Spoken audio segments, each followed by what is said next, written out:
കൊച്ചിയിലെത്തിയിട്ട് variety food കഴിക്കണമെന്ന് വിചാരിച്ച് തപ്പി നടക്കുമ്പോഴാണ് ബോച്ചയുടെ കള്ള് ഷാപ്പ് ഇവിടെ ഉണ്ടെന്ന് അറിഞ്ഞത്.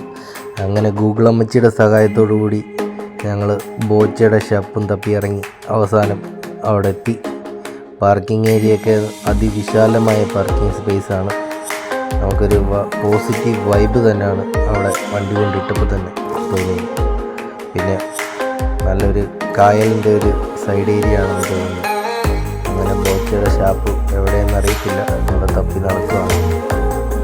അപ്പോൾ ബോച്ചയുടെ ഷാപ്പ് ഇതാണെന്ന് തോന്നുന്നു. പതിനുള്ളിലേക്ക് കയറിയാണ് അവിടെ എഴുതിയിട്ടുണ്ട് ബോച്ചയുടെ ഷാപ്പ്.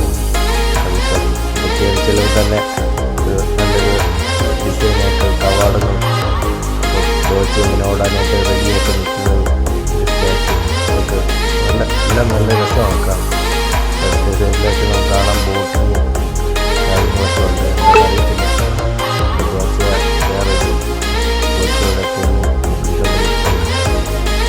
അങ്ങനെ ഞങ്ങൾ ഹോട്ടലിൻ്റെ ഉള്ളിലേക്ക് കയറി.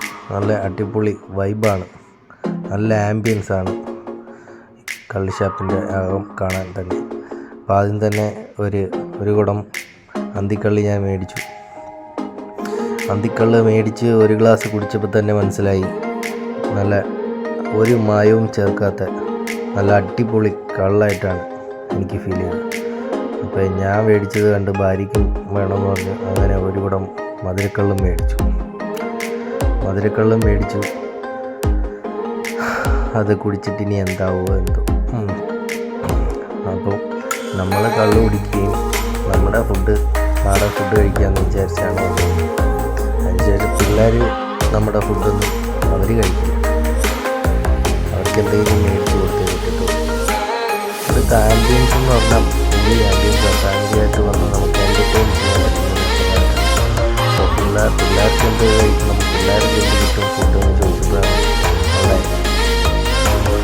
പിള്ളേർക്ക് കഴിക്കാൻ പിzzയും പിന്നെ ഫ്രഞ്ച് ഫ്രൈസും എല്ലാം ഉണ്ടെന്ന് പിള്ളേർക്ക് പിന്നെ ഉണ്ടെന്ന് അറിഞ്ഞപ്പോൾ തന്നെ അവർക്ക് ചോറും പിള്ളേർക്ക് ഫ്രഞ്ച് ഫ്രൈസും പിസയും ഐസ്ക്രീമും അവരുടേതായിട്ടുള്ള ലോകം, നമ്മൾ നമ്മുടേതായിട്ടുള്ള ലോകം.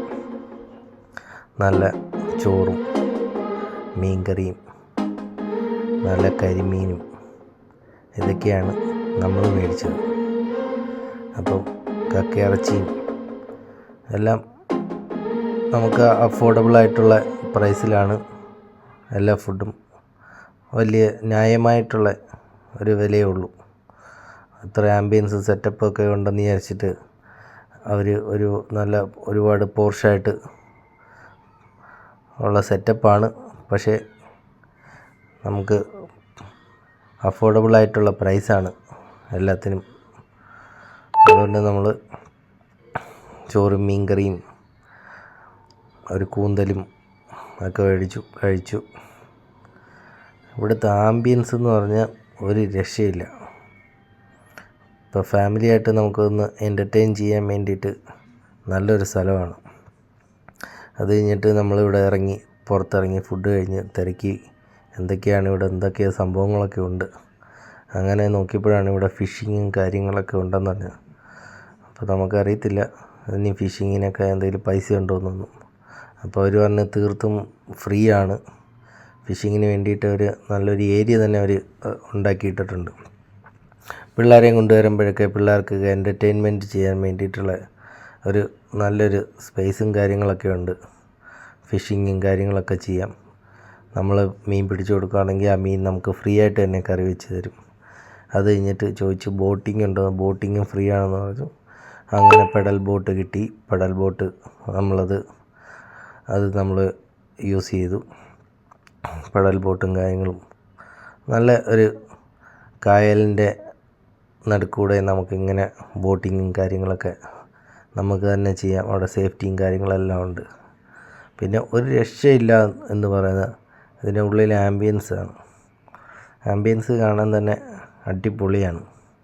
ബോച്ച ടുഡി പബ്ബാണ്, വെറും കള്ള് ഷാപ്പൊന്നൊന്നുമല്ല എഴുതിയേക്കുന്നത്.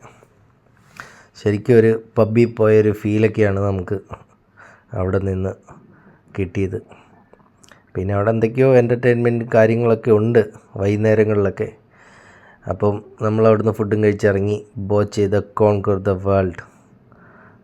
അങ്ങനെ ബോച്ചയുടെ നല്ല ഫുഡിന് താങ്ക്സ്. അങ്ങനെ ബോച്ചയുടെ ഫുഡും കഴിഞ്ഞ് നമ്മൾ പോവുകയാണ്.